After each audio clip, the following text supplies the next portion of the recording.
Всем привет!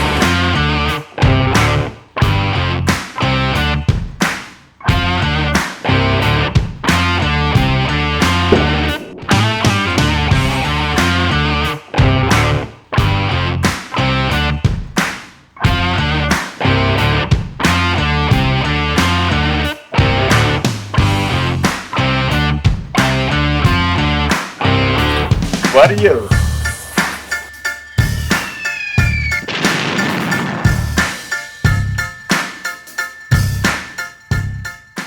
Всем привет! Спонтанно у нас получилась сегодня поездка. Извиняемся, что давно не выходили в эфир. Мы едем на исследование Ардейского монастыря, в Ардейский заповедник. Погодка вроде ничего. Познакомь нашу аудиторию с Толкой.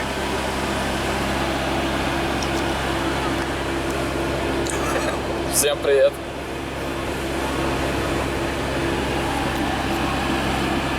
Март, как дела?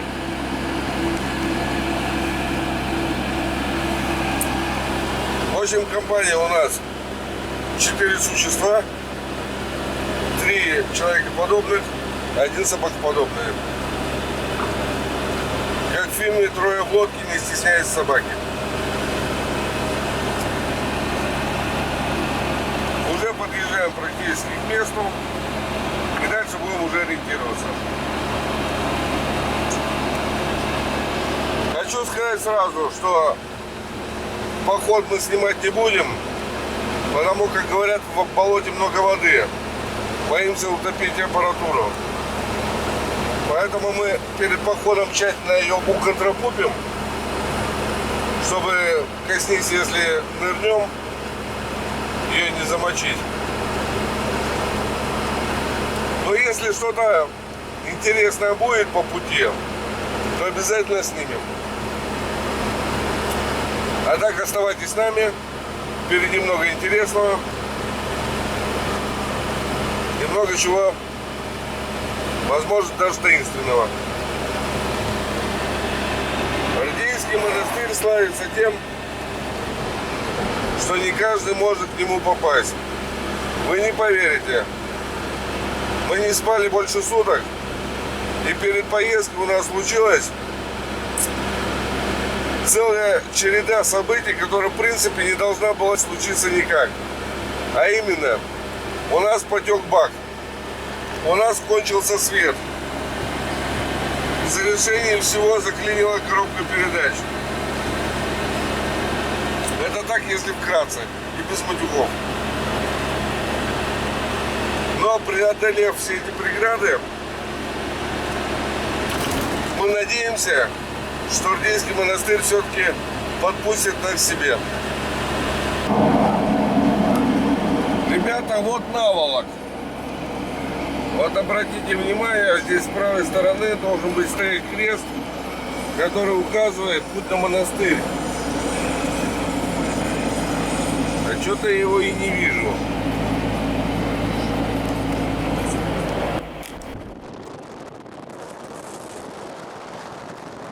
Останавливаться не будем. Мы поедем до Каменки только из тех соображений, что у знакомых оставить машину.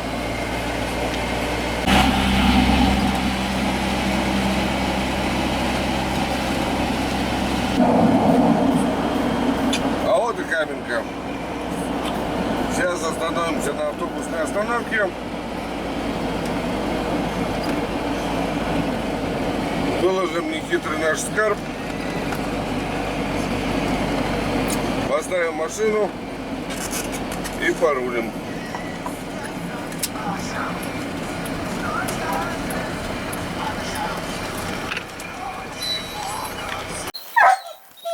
Ну вот мы наконец-то в Каменке.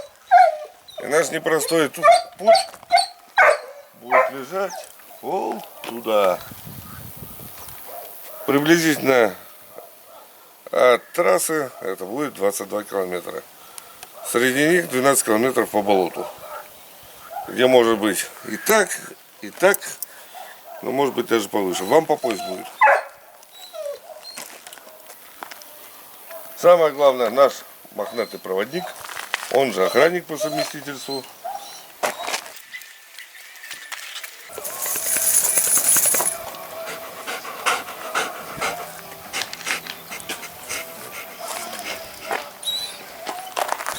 Так что вот. Ну, а ты-то сам оператор, что скажешь? Давай я тебе людям покажу. Идти будет мокро, идти будет долго. Идти будет по пояс. Главное не по шее и выше не провалиться. Это смотря куда войдешь. И как пойдешь. И как пойдешь. Там есть ГТС след старый, есть такая тропа вдоль ручья. Вообще проще всего идти по зимнику. Это самый прямой путь. Да, Но он самый тяжелый. и летом он выделен яркой зеленой сочной травой по сравнению с растительностью болота. Поэтому мы сначала, наверное, скоординируемся с картой. Пойдем сначала на Боровую. С Боровой мы пройдем по болоту непосредственно до Редья. А там уже по Редье мы выиграем километра 4-5. Там как по парку идти. Ну а дальше, как бы сказать, последние километры придется немножечко попотеть. Скажите, молодой человек, вы готовы? Не совсем, но придется. Почему не совсем? В чем заключается ваша неподготовленность? Спать хочу. Ну, это бывает. Перед этим мы сутки, конечно, не спали. Но я уже говорил, почему. Да. Единственное, кто спал, это вот эта рожа. Без меры. Кортик, скажи мяу. Ха-ха-ха. Ну, начинается. Ладно. На. Там заклеишь квадратик. Всем опять привет. Ну вот, ребята, как мы и обещали, мы дошли до болота. Вот это называется буровая. Оператор, посмотри вокруг. И самое опасное место. Потому что обычно здесь, по рассказам местных, сейчас обитает медведь с двумя медвежатами. Поэтому дальше, как бы сказать, как мы пройдем, как повезет. Пошли.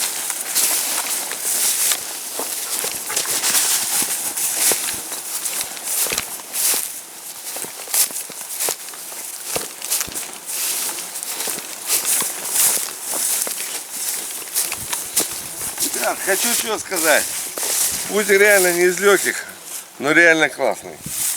Док, ты что скажешь? Берите рюкзаки с грудной перемычкой. И вот оно. Настоящее Ардейское болото. Можно сказать, бескрайнее. И кортик напивается. Туда, туда, туда, туда. Везде болото. И самое важное, не попасть в топи, которых здесь очень-очень много. Сейчас мы уперлись вроде как в лужицу. Особо мочить ноги не хочется, поэтому будем искать брод. Как перебраться. Ну да. Лето хоть и, обратите внимание, лето хоть и сухое, стоял месяц, а воды очень много. Поэтому ни в коем случае не суйтесь в болото без проводника. Оно вам ни к чему.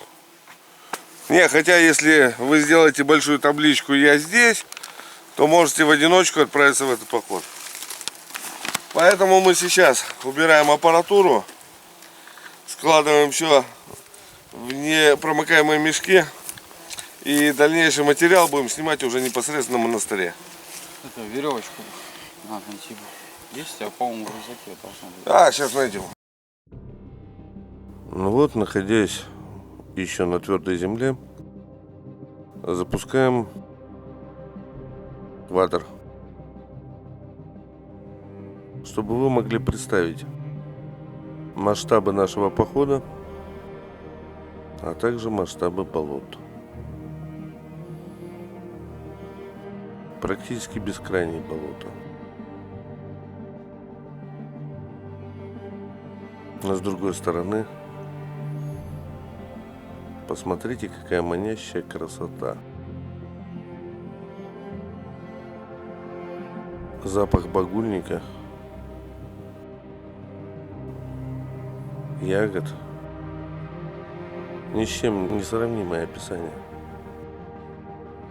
А вот если сейчас вы посмотрите вот вдаль, на горизонт,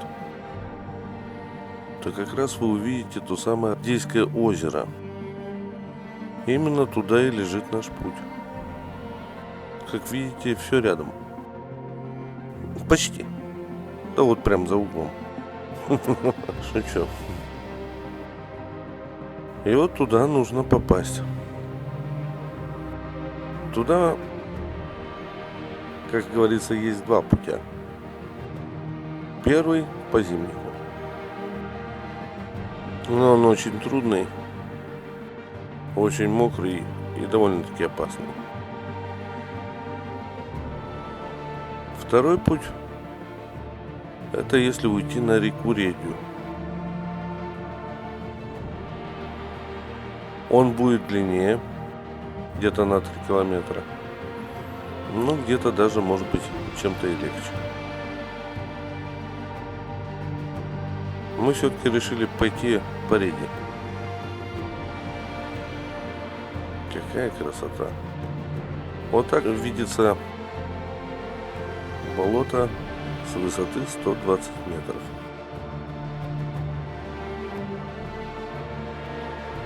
Много ГТСных следов. И, как видите, очень много воды.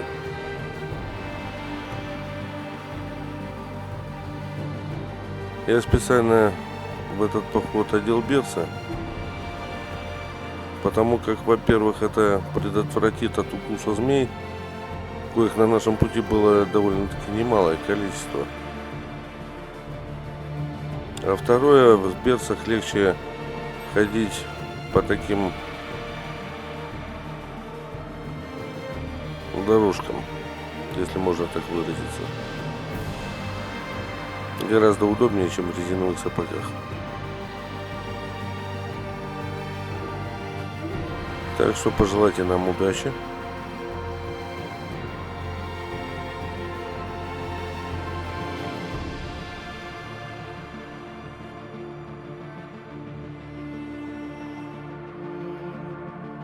Какая все-таки красота.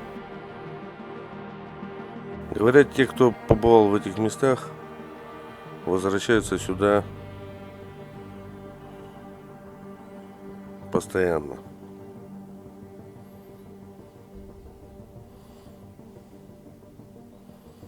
Так вот получилось и со мной. Однажды побывав там,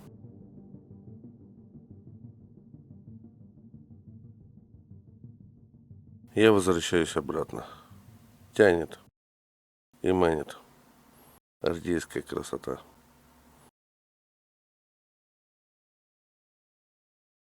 Наконец-то мы добрались до Ардейского монастыря. Сейчас мы находимся с северной стороны его стены. Северные ворота. Пойдемте посмотрим. Кстати, кто будет собираться сюда, будьте максимально осторожны. Обратите внимание, здесь уже кто-то лежал, и кто-то очень большой. Возможно, даже приходил сюда дядя Митя.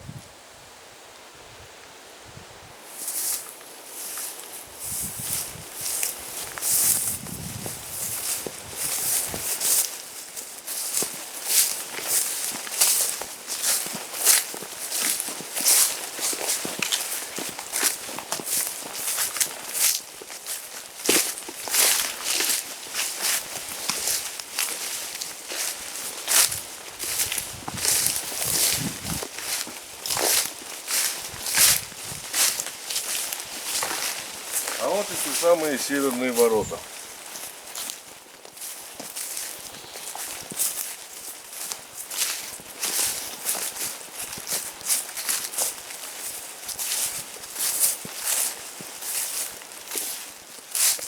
Именно до них была проложена сюда гать, прямая как стрела. Если посмотреть на карту, то этот зимник виден до сих пор. А когда-то по этому зимнику ходили кареты. А здесь был гостиный двор и каретный двор. Удивительное место. Удивительное оно тем, что люди сюда приходили за исцелением. Те, кто болен и приходили сюда, получали исцеление. Даже от тех недугов, от которых, в принципе, отказывались лечить врачи.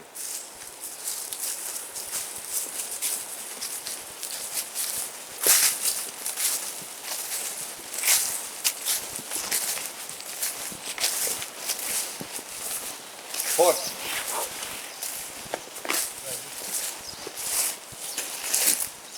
А теперь посмотрите на это великолепие. Огромный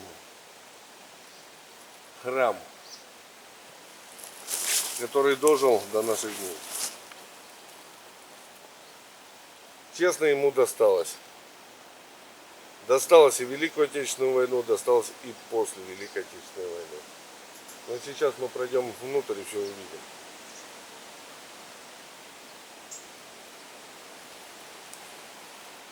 Буквально несколько лет назад все-таки добились того, что сделали перекрытие на крыше, чтобы не так хотя бы вода, дожди размывала кровлю и размывала стены.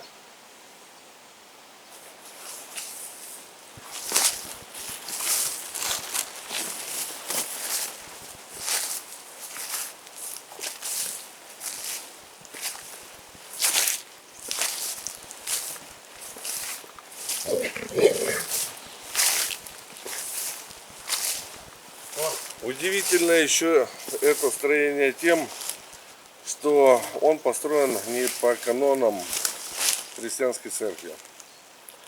Дело в том, что стороны углов монастыря четко расположены по сторонам света.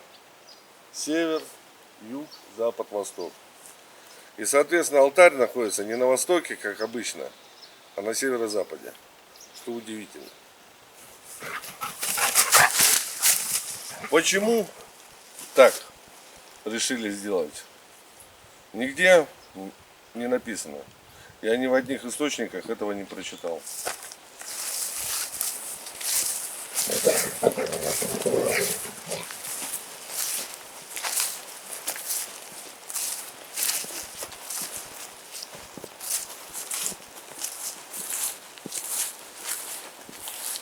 Посмотрите на эту роскошь, остатки былой роскоши.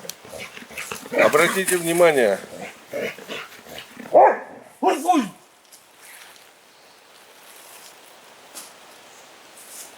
Обратите внимание, что даже в орнаменте решеток есть лилия, символ лилии. Почему так, тоже непонятно. Не совсем понятно.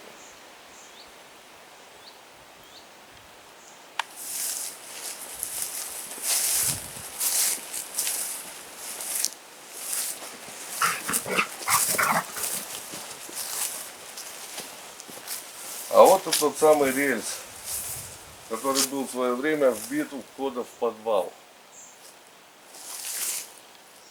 И который окружен некоторыми легендами, о которых рассказывали старожилы.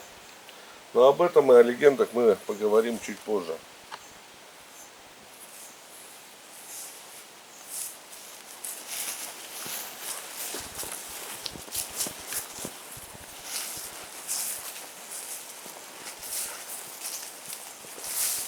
Сейчас мы, как видим, место здесь обитаемое.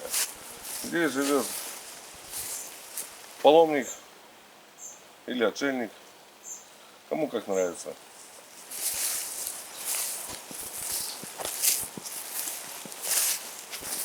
Нам, к сожалению, не посчастливилось его сейчас здесь достать.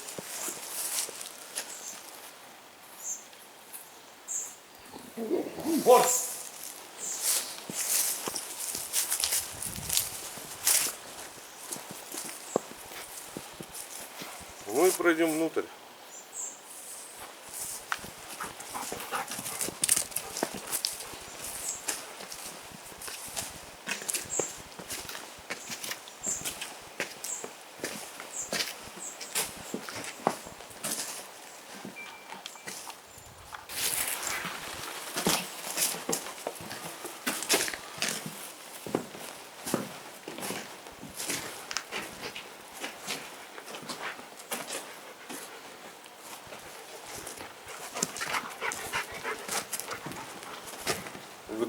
посмотрите на это.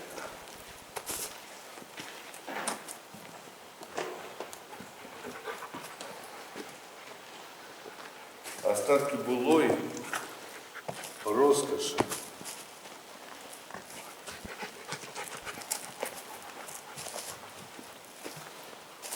Вы не поверите, но это чистый мраморный иконостас. Он был раньше везде, полностью, целиком. Чистый и настоящий мрамор.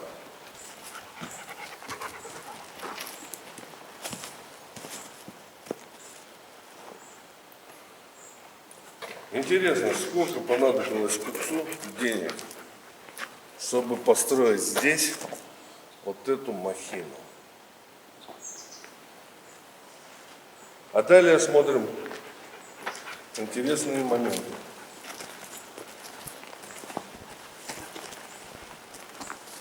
Да начнем прямо отсюда.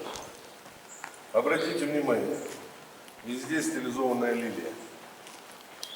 Она присутствует везде, в каждом кусочке данного храма.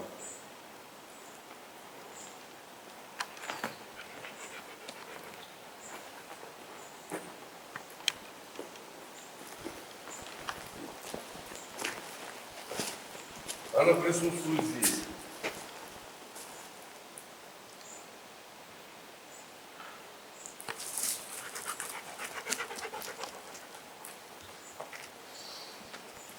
Она даже присутствует в плитке, которым был выложен этот пол.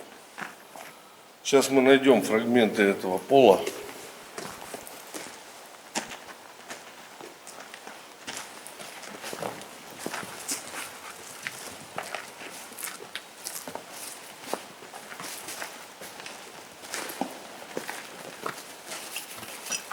Вот представляете, вот такой плиткой был полностью покрыт весь пол этого храма.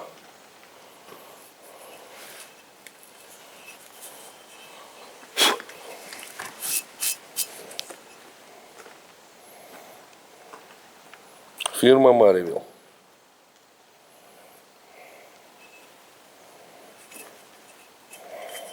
И плитка сделана так, чтобы долгое время не стиралась и сохраняла свой рисунок. Потрясающе. Часть плитки похитили. И не просто похитили, а вандалы увезли в свои деревни. Покрыли полы в бане.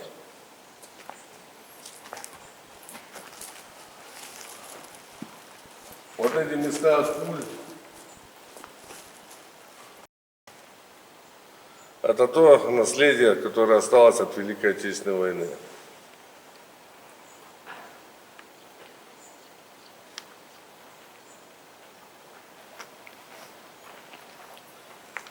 А вот келья, сейчас она закрыта. Раньше можно было туда попасть и увидеть дырки от пуль прямо в стене. По легенде, в этой келье распяли монашку хромую и расстреляли. Это все было времена Великой Отечественной войны.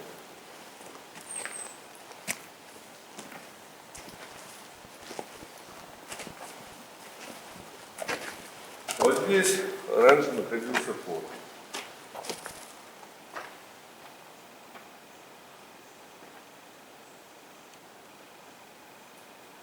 Судя по эху в храме, можно представить, насколько красиво было это песнопение. Удивительно еще другое.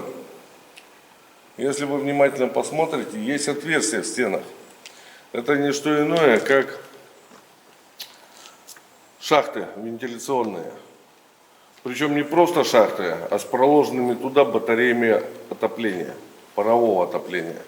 Мы потом спустимся ниже в подвал и увидим огромный паровой котел, который отапливал полностью весь храм, включая даже купола.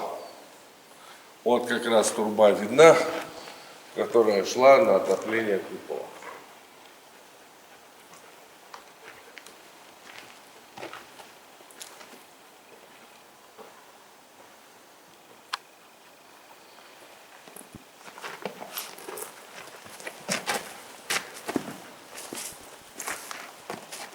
Сейчас хочу показать вам, если найду, батареи, которые находились непосредственно в храме.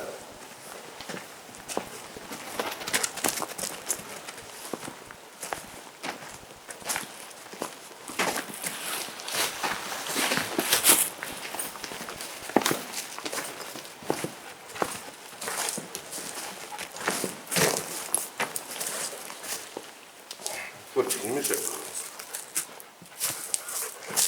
посмотрите.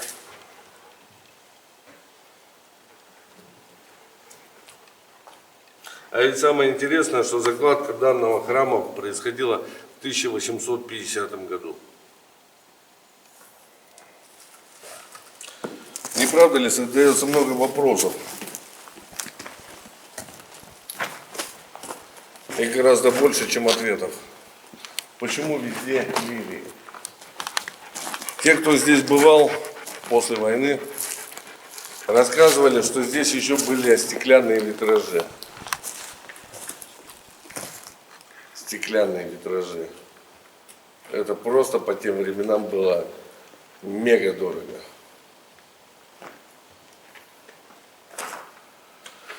Но, к сожалению, до наших дней вместо вот этого красоты и величия дошли только наскальные записи.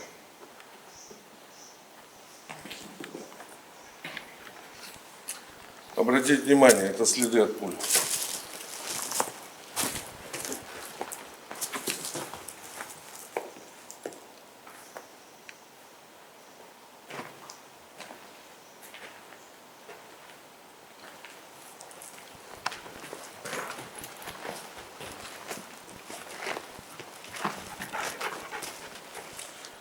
В 1952 году, вы сами все видите. Почему-то каждый, кто приходил сюда в те времена, считал, что обязательно надо написать что-то свое.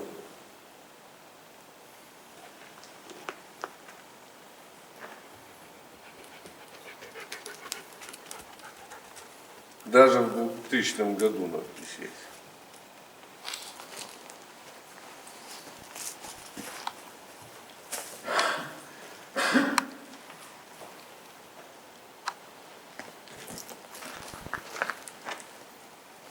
У меня нет слов.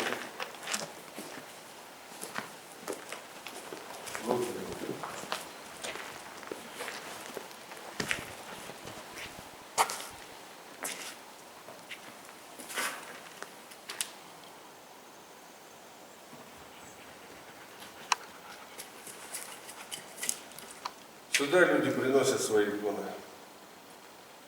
Частицу что-то своего. Ты что сажал, брат?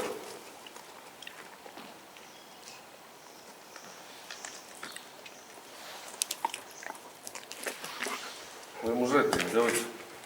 Не сыграл. Отсюда. Носом пыль в носа и чихнул. Не видал, как пыль. Вот как раз вентиляционная шахта, внутри которой находится батарея. И желоб, по которому труба шла в шахту и отапливала его.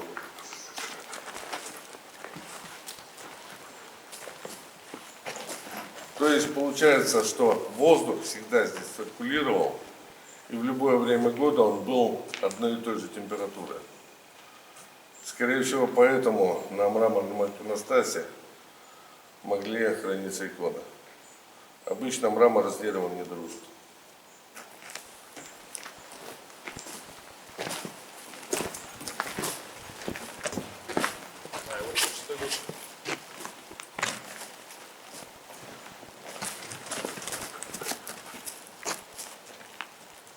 Как видите, данный монастырь очень сильно пострадал от вандалов. Ну что ж, А теперь пора спуститься непосредственно в подвал этого монастыря.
Еще, можно сказать, недавно полностью очищали крышу от растительности, от земли, от всего.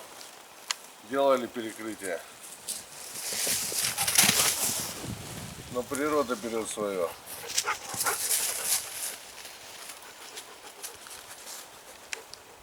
И снова корни деревьев начинают разрушать храм.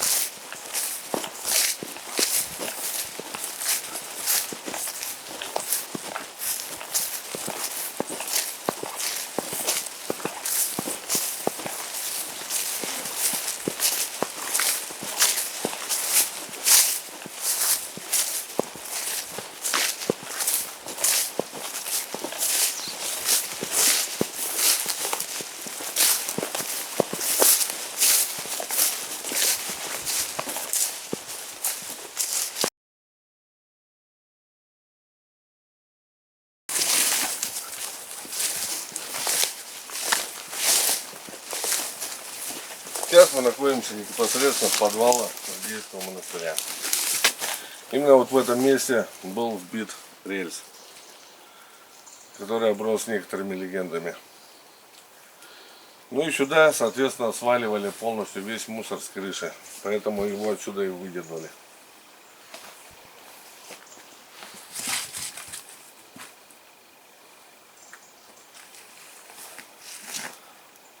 А вот как раз остатки гуща. Кстати, будете проходить, будьте аккуратнее, потому что кирпич, я смотрю, здесь свежий, может ударить и по голове.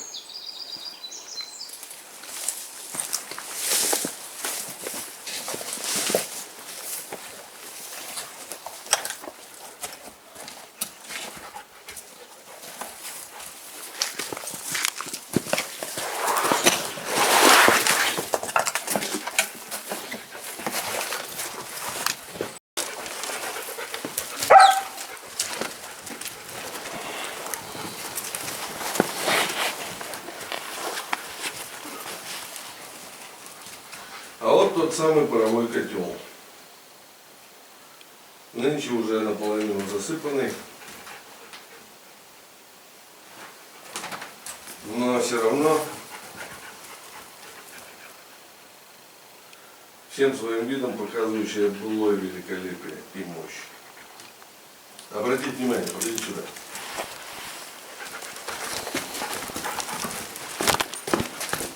Посмотрите, какие мощные заклепки.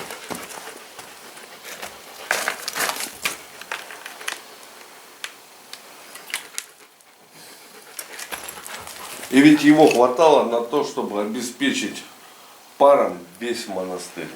Представляете? 1850 год.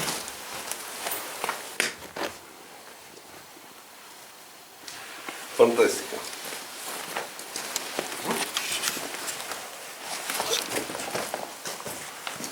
Ну что, а сейчас путешествуем в недра монастыря.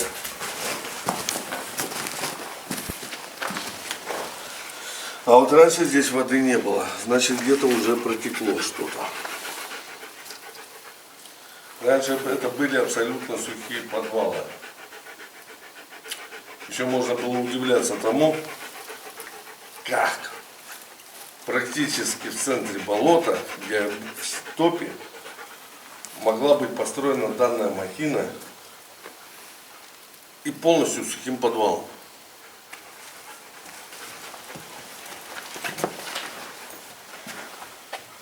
Подвалы тоже очень сильно пострадали. Почему? Вандалы искали здесь клады. Кстати, вот и труба.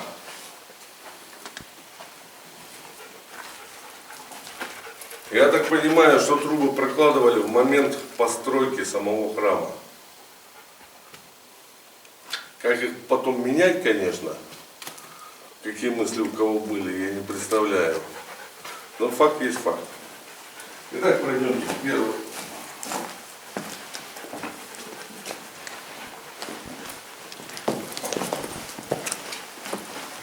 А здесь уже абсолютно сухо.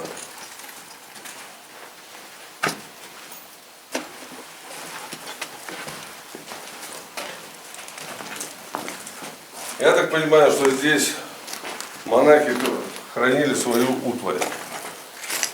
Не только утварь, но еще и запасы на зиму.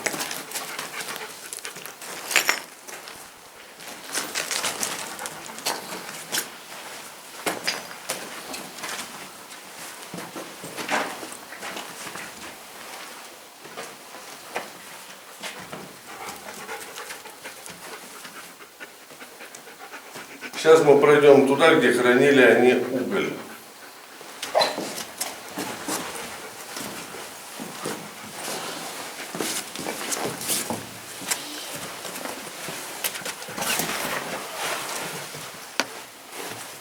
Обратите внимание, как соединялись трубы. Точно так же, как и в наше время.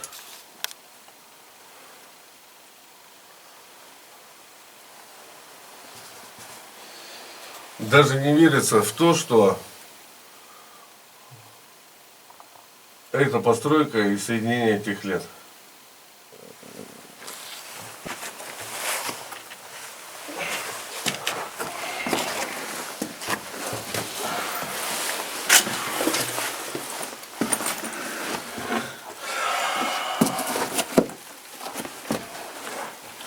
А вот здесь по двум желобам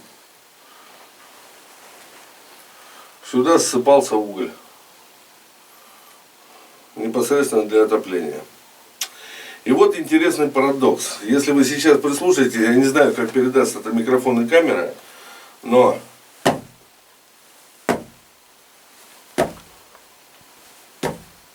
пустота.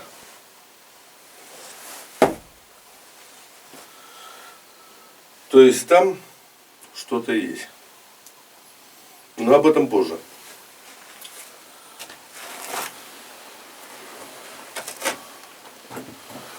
Пойдем дальше.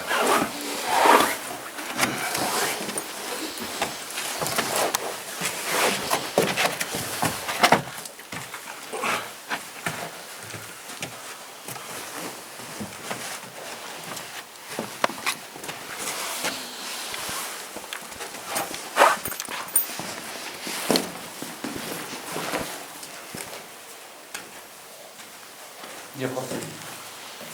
Хор! Хор! Он туда убегал. Приду. Вперед тебя. Куда?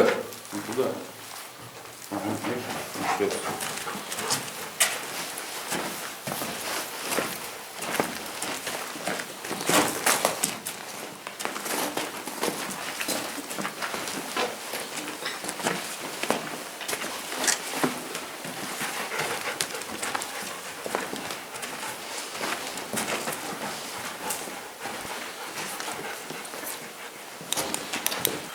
Здесь не менее интересная комната и не менее интересная загадка, которую эта комната скрывает.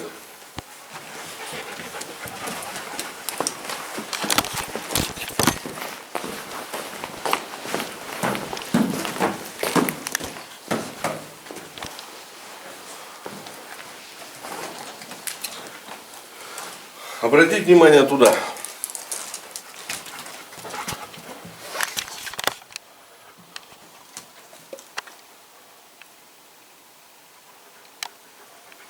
Эту дурку заделали сравнительно недавно. А для чего она была пробита, я так понимаю? Для того, чтобы скидывать сюда кирпичи, мрамор, как мы видим. В общем, любой мусор сверху. А теперь, внимание, вопрос, зачем? Зачем нужно было именно в эту комнату пробивать отверстие сверху и сбрасывать, закапывать абсолютно все? Вот это как раз загадка связана легендой с тем самым рельсом, о котором я говорил еще в начале нашего повествования. Если есть желание, посмотрите. Вот это как раз работа мандалов. Пройдите вон, посмотрите, вот, что они пытались там найти. Зачем они туда лезли. Также внизу.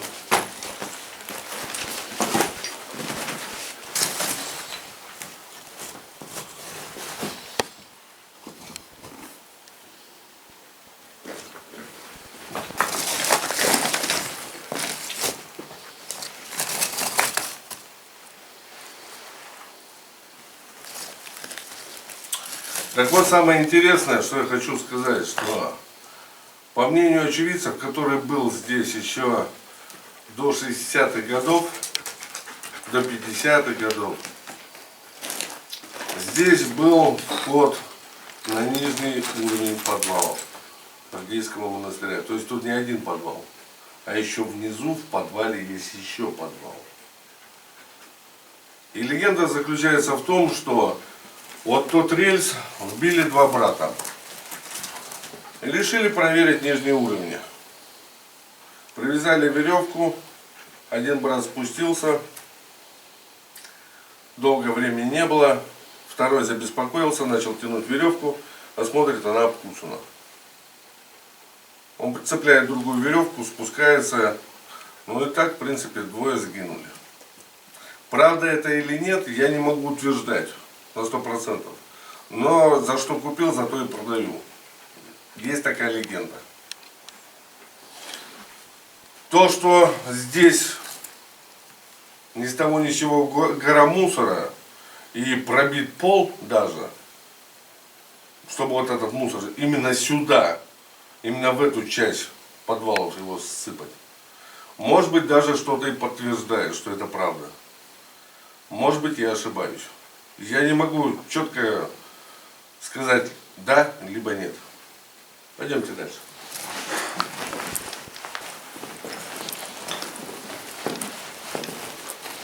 И опять же трубы парового отопления. Круто, да?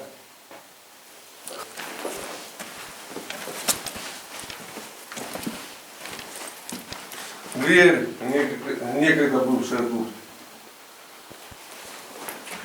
Но вандалы постарались на славу.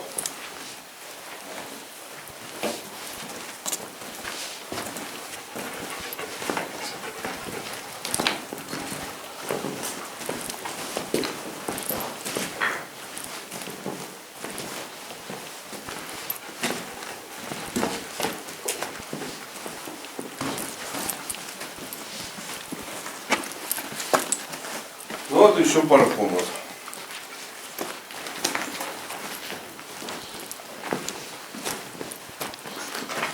Я так понимаю, местные елочные игрушки. Сюда много паломников всегда появляется. И на Новый год тоже.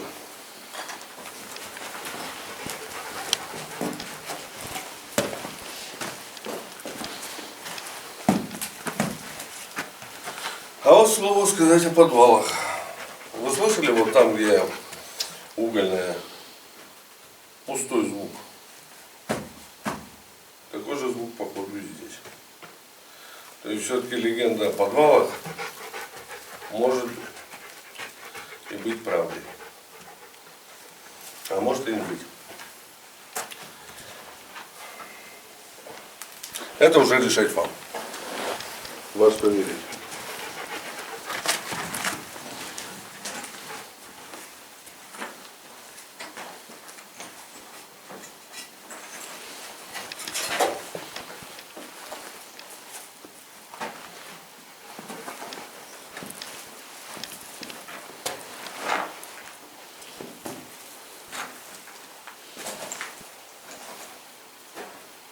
Ну что, на выход?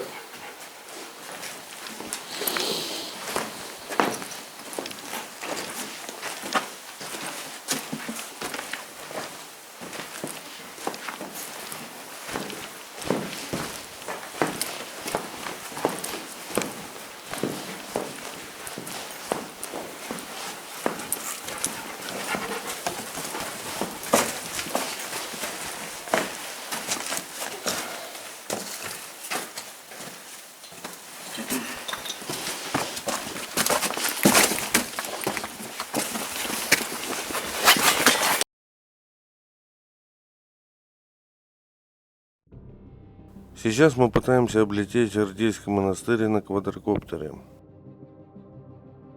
Прошу простить за качество съемки, но с самого начала взлета что-то с квадрокоптером пошло не так. Его просто притягивало к храму.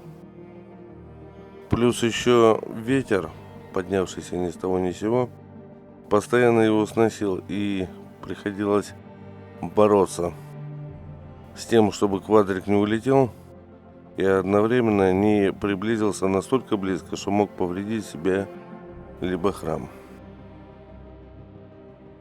Потрясающее строение. Пока вы смотрите данное видео, хотелось бы немножечко окунуться в историю Ардейского монастыря. В 1666 году здесь была построена церковь во имя славянских чудотворцев Зосимы и Саватия.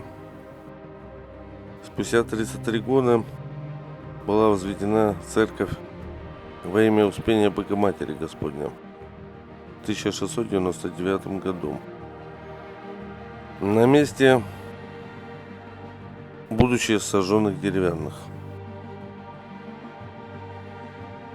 Точная дата основания монастыря неизвестна. Считается, что это случилось не ранее второй половины 17 века. В 1764 году, согласно указу о секуляризации церковной собственности, мужская Ардейская пустынь была упразднена, а монастырские земли изъяты в пользу государственной казны. Церковное имущество передано в другие монастыри Новгородской епархии. От всего монастырского комплекса осталась только церковь Успения, которая в 1780 году была переведена в разряд приходских. Позднее, по причине ее значительной удаленности от жилья, приход был переведен в близлежащую деревню Наволок. Последующая история Ардейского монастыря тесно связана с купцом Мамонтовым. В 1880 году он становится попечителем приходской церкви в Наволоке, а в 1883 году при его содействии приход переводится обратно в церковь Успения, бывшей Ардейской пустыни. В 1887 году по указу Святейшего Синода монастырь открывается вновь. Согласно новому названию, он характеризуется как женская житейская обитель с училищем для малолетних детей.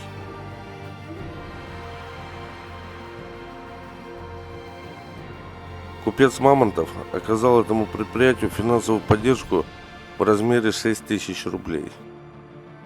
Ребята, 6 тысяч рублей тогда это были баснословные деньги. Огромные деньги по тем временам. С того времени, опять же, при финансовой поддержке Мамонтова в монастыре начинается интенсивное строительство. Описание монастырских построек 1890 года сообщает, что в это время на территории монастыря находилась каменная церковь Успения, деревянная часовня, двухэтажные деревянные и трехэтажные полукаменные жилые корпуса, некоторые хозяйственные постройки, погреба, конюшни, склады для провизии, сараи, для дров, каменный амбар, баня, прачечная, а также каретный двор. Ну а кому интересна более подробная информация, вы в современный век технологий интернета сами сможете это найти, если вас это действительно заинтересовало и как-то цепануло. Мы же переходим к дальнейшему повествованию нашего путешествия. Оставайтесь с нами, далее не менее интересно.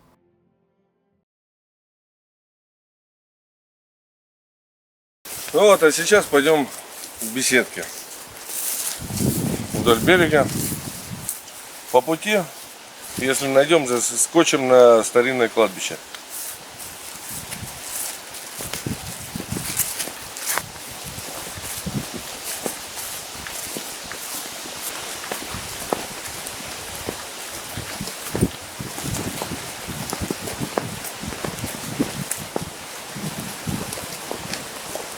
Куда ты пошло? Вот! Вот твою мать! Вот!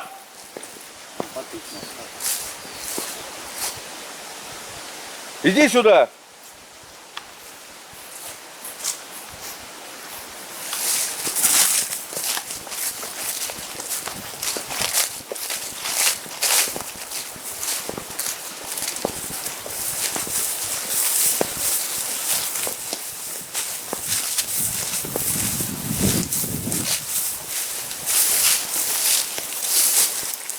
Остатки стены.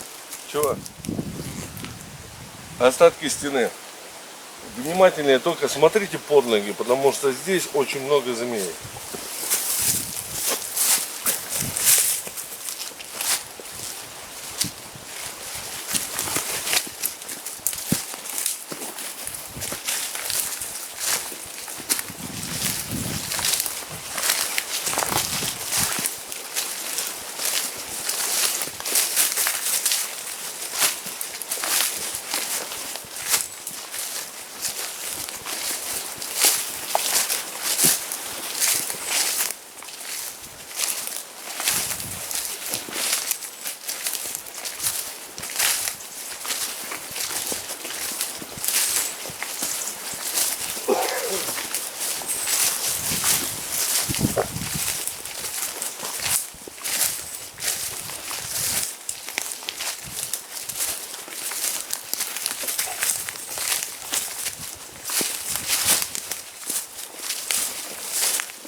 А вот здесь место гостиницы.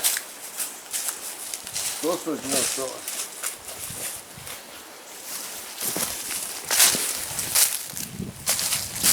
И гостиница, и каретный двор. А вот тут что-то не найти.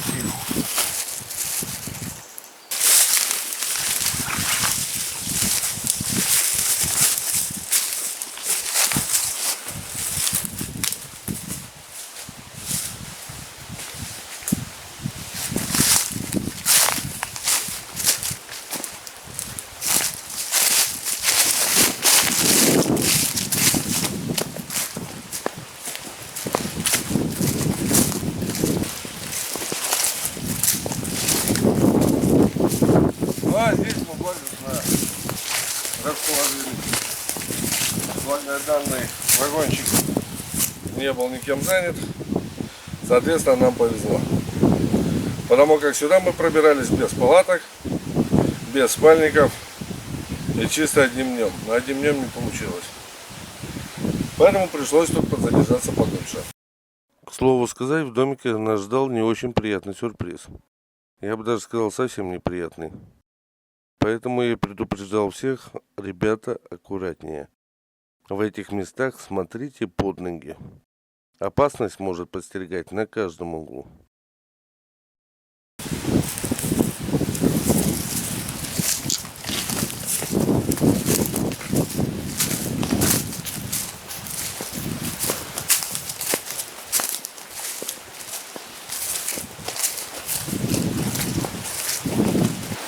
Волна-то какая, посмотрите-ка. Да, Рдей непредсказуем своей погодой. Вроде смотришь штиль, проходит буквально несколько минут, и тут же, например, западный ветер поднимает волну. Проходит еще несколько минут, и тут же волна меняется, здесь ветер меняется, волна пошла в другую сторону.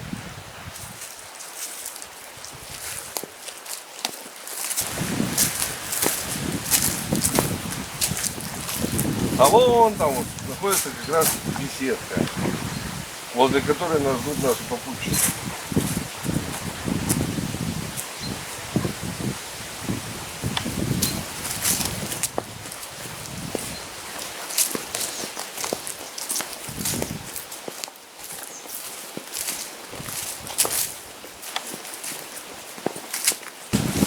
Если бы эта беседка умела говорить, она могла бы рассказать множество историй.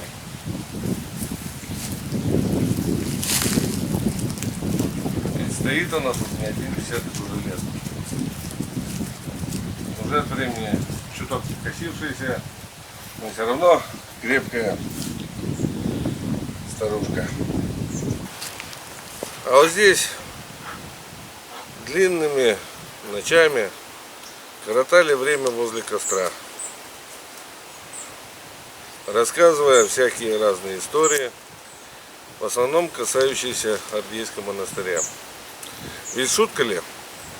Вы можете только себе представить, что сам Андрей Первозванный, первый ученик Христа, посещал это место, о чем свидетельствуют летописи. Правда это или нет, и я не сужусь, не утверждать, не отрицать. Но легенда такая имеет место быть. Не, ну просто представить, да? Андрей Первозванный, кстати, распятый на кресте, который впоследствии, иксообразном кресте, получил название Андреевский крест. Посещал данное место. А потом через Варяг-Греки путь ушел на Днепр, а дальше на Киевские горы. Не укладывается немножко размах. Просто фантастика, ребята. Так, тут легенда была про какого-то змея в монастыре. Что-то такое.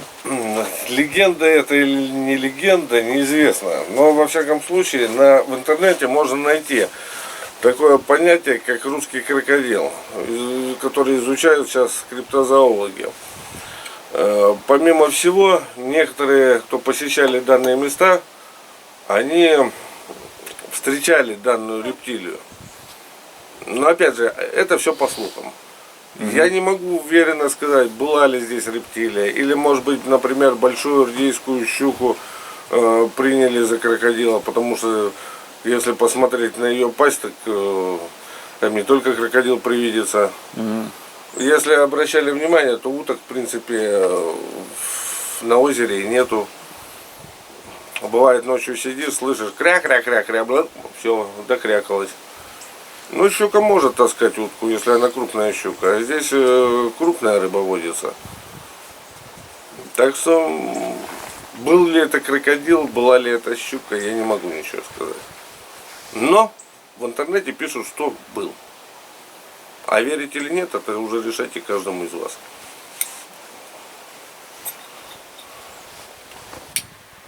Я закурю. Ни в коем случае это не пропаганда курения. Ни в коем случае не курите. Ну а так как у меня это уже вредная привычка, деваться некуда. Что старожилы рассказывали о монастыре, о его убранстве внутри, фресках, может быть, как оно, помимо сказанного? Ну, ребята, это начнем с того, вы видели сейчас это великолепие, да, представьте то великолепие, которое было тогда. Это был офигенно дорогой храм. Офигенно дорогой. Вот мы сегодня проходили по тем местам, где раньше стояла гостиница. Вы представляете, гостиница в центре болот. И плюс каретный двор. Каретный двор. Сюда шла гать, по которой кареты могли спокойно передвигаться.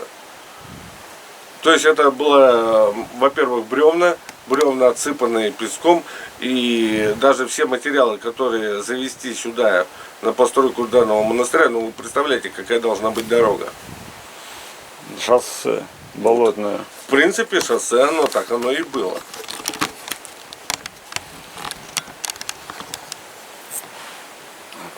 Отсюда воду еще вроде вывозили, да?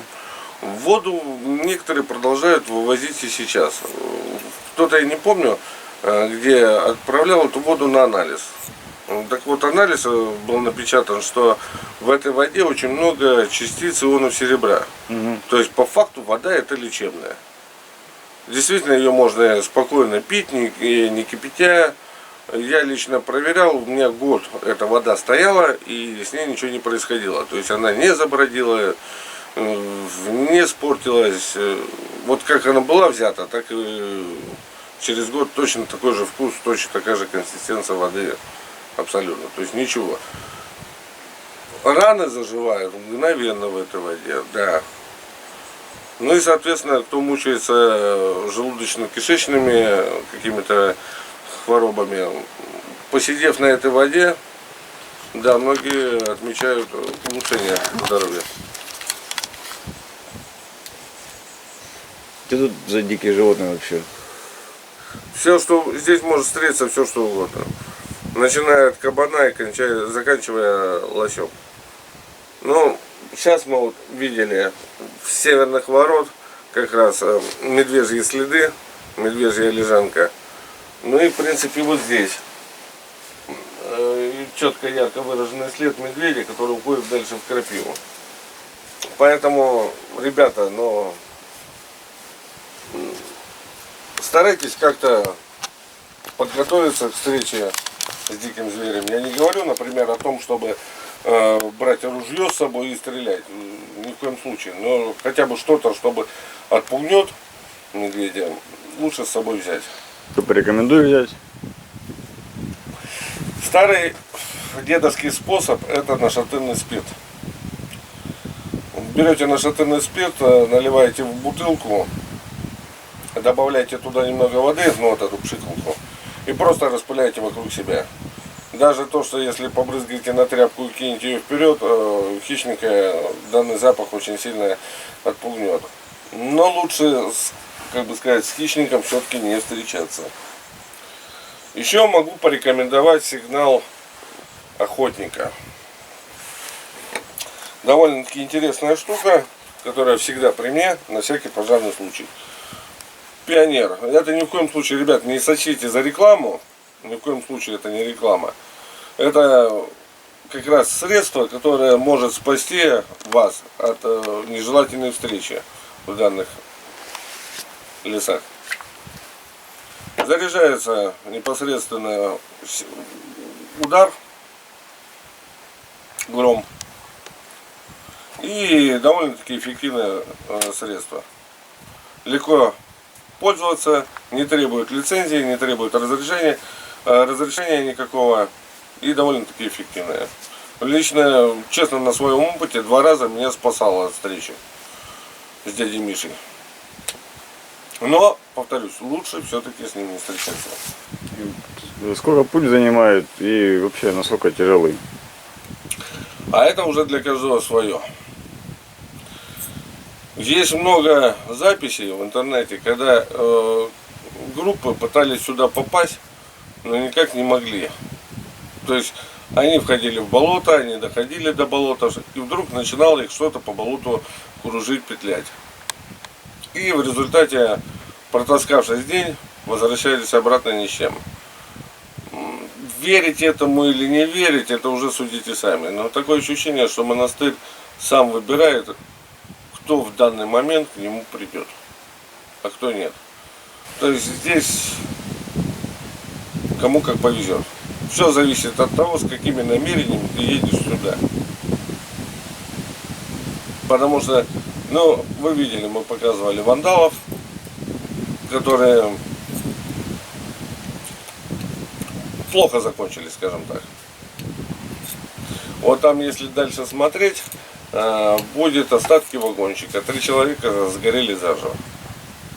Они приехали сюда черными копателями. Потом легенда о том, что мужичок, который снял золото с купола, соскоблил, ну там всего-то, я не знаю, на копейки, он остался инвалидом на всю жизнь, без ног. То есть, если вы приехали сюда, постарайтесь понять, для чего вы сюда едете. Это первое. С какими мыслями. И второе, не надо брать сувениры отсюда. Это ни к чему. Ни к чему хорошему это не приведет. При мне был случай, когда компания с двоих молодых людей приехали сюда, изрядно подвыпили, решили взять себе на сувениры плитку с монастыря. Ну а ночью начали сходить с ума. Им началось что-то мерещиться, что-то казаться, что-то такое непонятное. На утро молодые седые люди положили то, что взяли, и пешочком отправились обратненько. И такое было. Здесь бывает всякое. Бытует легенда, что как раз вот там, вот на озере, где находится перекоп, который ведет к другому озеру, вот там возле перекопа утоплена Катюша. Но опять же, правда, неправда, не могу сказать. И чтобы даже ее найти, я думаю, что за столько лет там столько ила нанесло. Здесь же полностью илистое дно. Песчаное дно только возле монастыря, это вот здесь находится. А везде по кругу мы потом, если получится, мы прихватизируем лодку, скажем так, в аренду. И прогуляемся как раз и на рыбалку съездим. Посмотрим как раз, какая дичь водится в этих водах. И заодно посмотрим берега. То есть сами все увидите. Что тут за берега, что тут, как, чего. Если получится, мы все это вам покажем. Всем привет! Сегодня поговорим о красотах Ардеевского озера. Об этом мало кто вообще освещал, мало кто снимал берега. Мы хотим как раз сегодня день посвятить именно этому занятию. А заодно проверить одну вещь. Говорят, что в этом озере обитает ардейский черный окунь. Удивительная рыба. Что по окрасу, что по вкусу. По вкусу-то не знаю, попробуем или нет. Но попробуем поймать и вам показать. Пока же сейчас порекомендую полюбоваться местными пейзажами.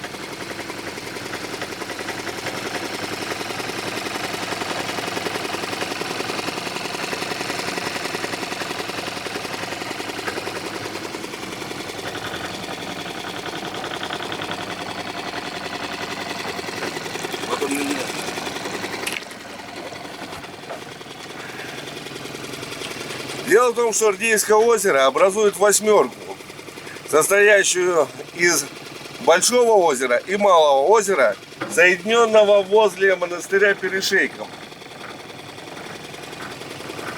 Если посмотреть на карте, то это будет очень хорошо заметно. И есть там одно место, которое заснимем отдельно.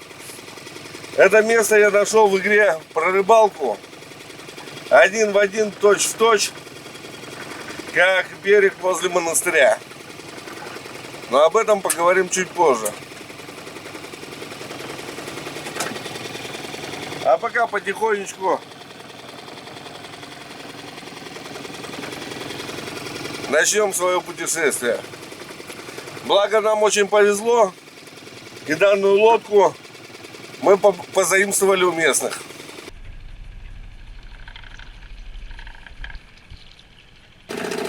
А вот, ребята, и представитель местной фауны. Смотрите, какой красавец. Черный окунь. Вы посмотрите, какой шикарный красавчик. Самое интересное, что большие здесь не водятся. А маленьких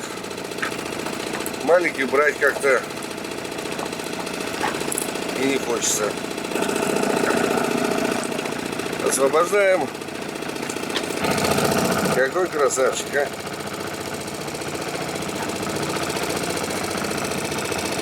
А так как здесь заповедник, вы видите, мы же попробуем поймать что-нибудь побольше. Если, конечно, повезет. Вот даже купили специально приманку. Попробуем данную приманку.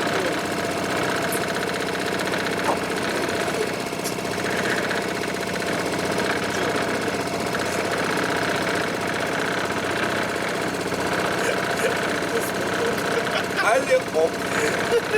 А что тут второй есть?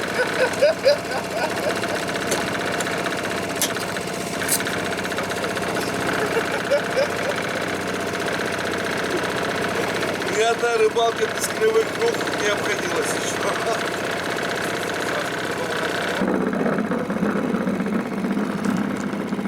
Поклевочка вот только образовалась.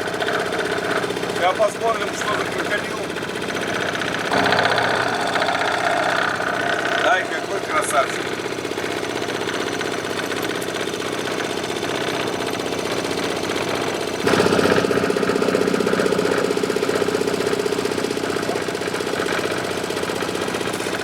Кто-то есть, кто-то сидит. Понечку. Так. Супер, опять. Опа. Ну-ка себя матный. Один-ка здоровый. Ну какой красивый, а? Вы только посмотрите. Я покажу вам поближе.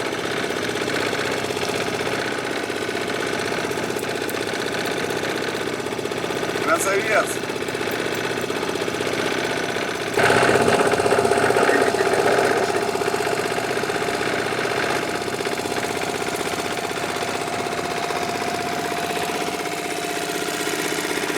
Ну что, ребят,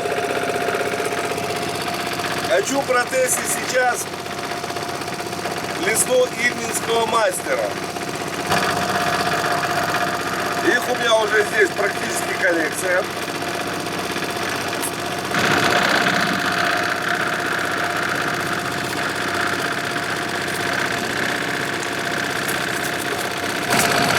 И вот последнее мое приобретение. Вот такая вот замечательная плесенка.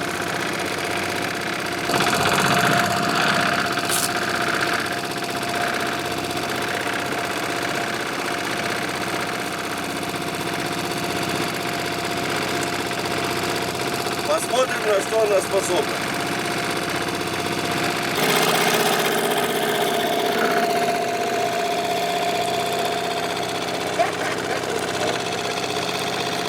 Пока. Ну, бывает и такое. А вот там вот как раз и есть перешеек, соединяющий это озеро.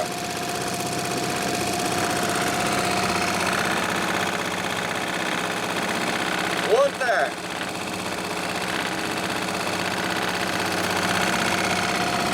Вот и образует восьмерку. А вот на холме зеленом находится монастырь, откуда мы, собственно, и стартовали.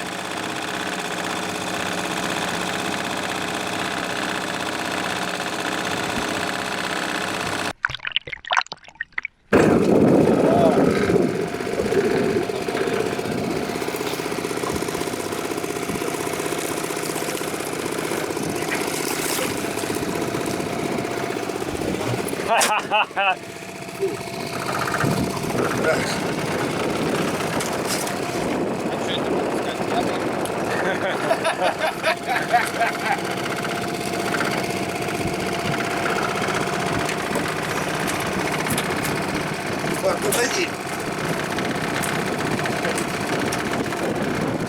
Вы посмотрите, какая красота. Это настоящая ардейская щука. Насколько она красива. Жалко, нет солнца. Вот эти золотые пятна постоянно переливаются. И что я могу сказать? Тихо. Тихо, мой хороший. Что я могу сказать? Спасибо ильминскому мастеру за блесну. Сработала блесна. Ну все, выпускаем ребенка. Что-то кто-то решил поменять.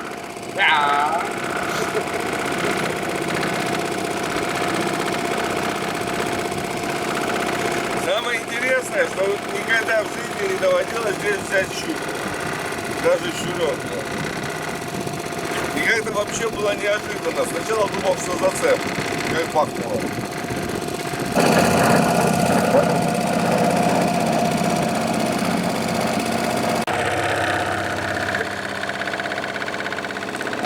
Потом покажу вам вставки, что вот именно эта локация один.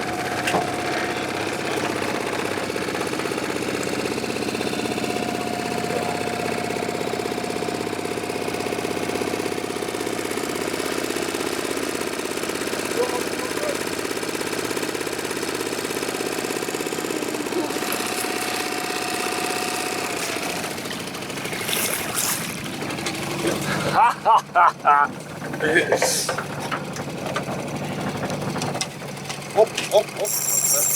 Разворот.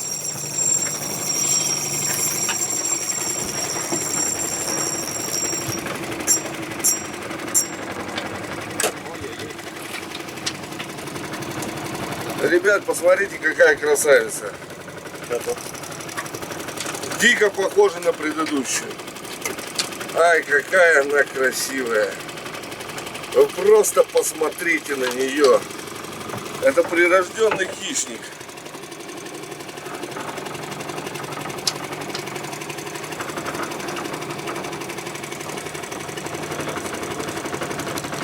Золотая щука. Вы посмотрите, какая красавица. Ай-яй-яй-яй-яй. И опять сработала блесна ильминского мастера. Ребята, это не реклама ни в коем случае. Но эти блесны реально волшебные, они работают. Вот даже покажу, вот она. Вот она, красавица. Как раз ее купил перед отправкой. Так что огромная благодарность ильминскому мастеру за эту блесну. Вторая щука. Ну что ж, отпускаем.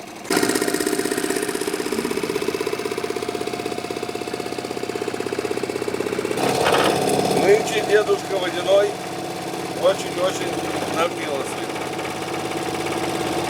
Там очень интересная экземпляра.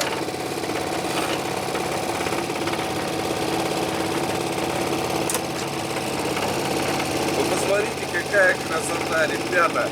Мне не передать тот аромат, который сейчас витает в воздухе.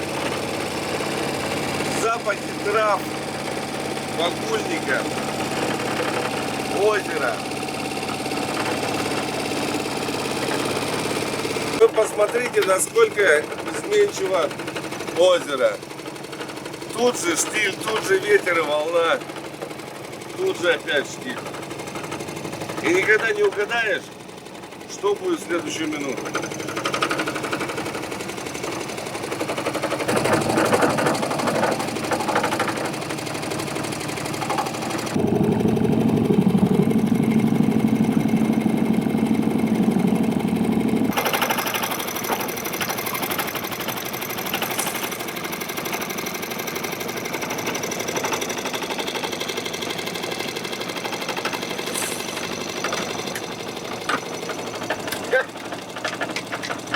Акробатика.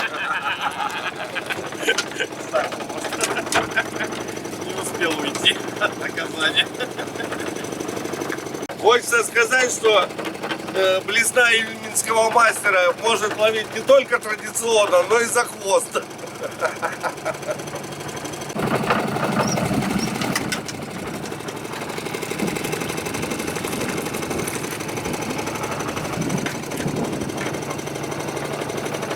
хорошая купюра. Опять же сработала лесная ильменского мастера.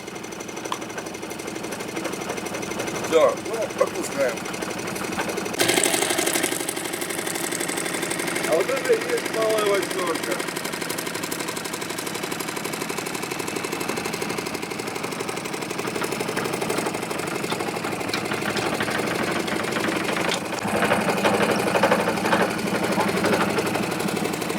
Оп-оп-оп.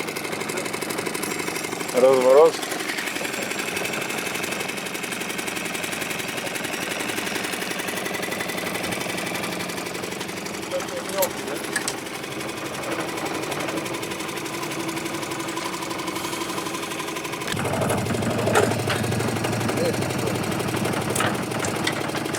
Ну и сходу бывает. Что ж поделать.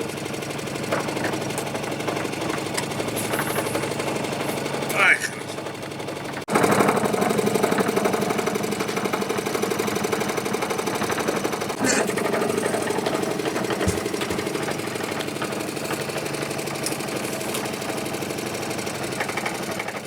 Вот это уже хороший образец. Вот это уже красавчик. Сейчас я тебе его покажу, ну, преподнесу, покажу зрителям, на самом деле, насколько он красивый и в солнечном свете.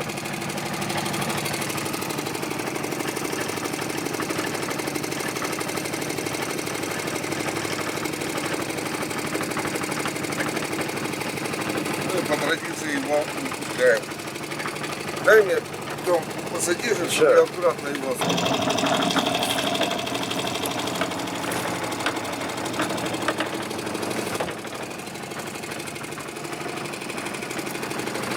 О, на одном купились.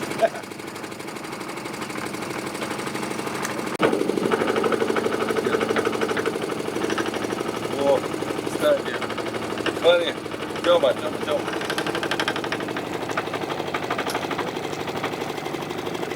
та самая избушка, которая на некоторых картах в интернете указана.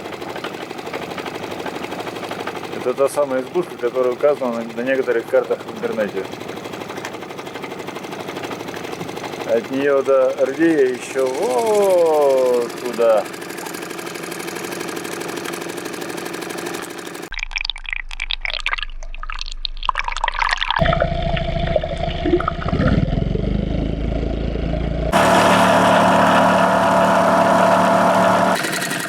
Вот эти облака стали чисто над монастырем.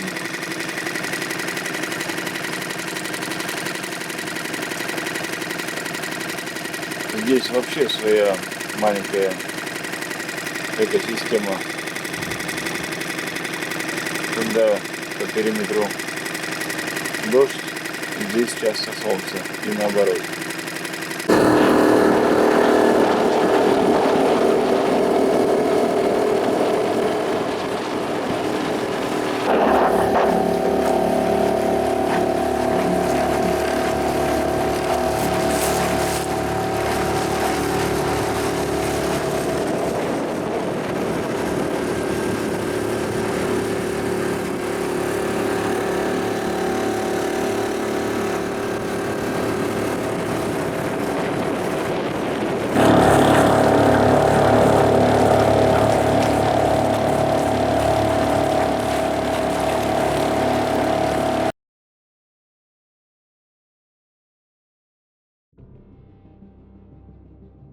Все хорошее когда-нибудь заканчивается, к сожалению. Так и закончился наш, можно сказать, импровизированный отпуск, который продлился-то всего ничего. И мы вынуждены покинуть это замечательное и прекрасное место. В финале нашего повествования мы хотим поделиться замечательными кадрами и фотографиями величия Ордейских болот, а также многочисленными озерами, которые прячутся в этих болотах. Грустно и печально. Но с другой стороны, мы уезжаем для того, чтобы вернуться в эти места.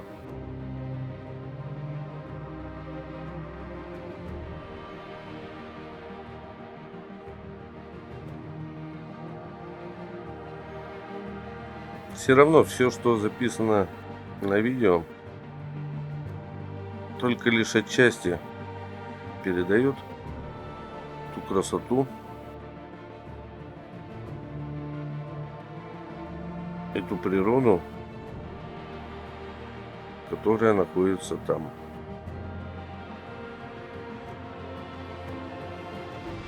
Мы старались по максимуму охватить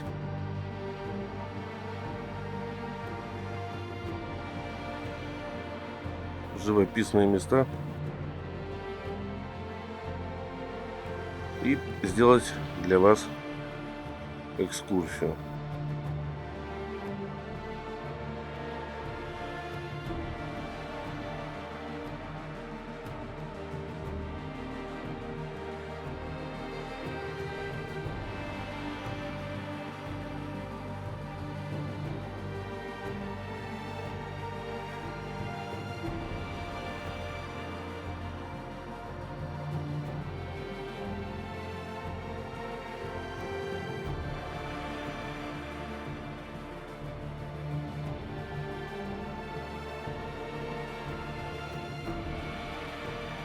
Ну и на прощание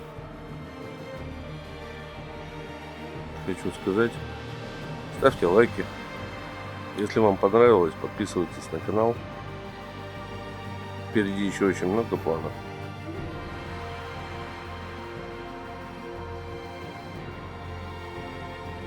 Вам не трудно, а нам приятно.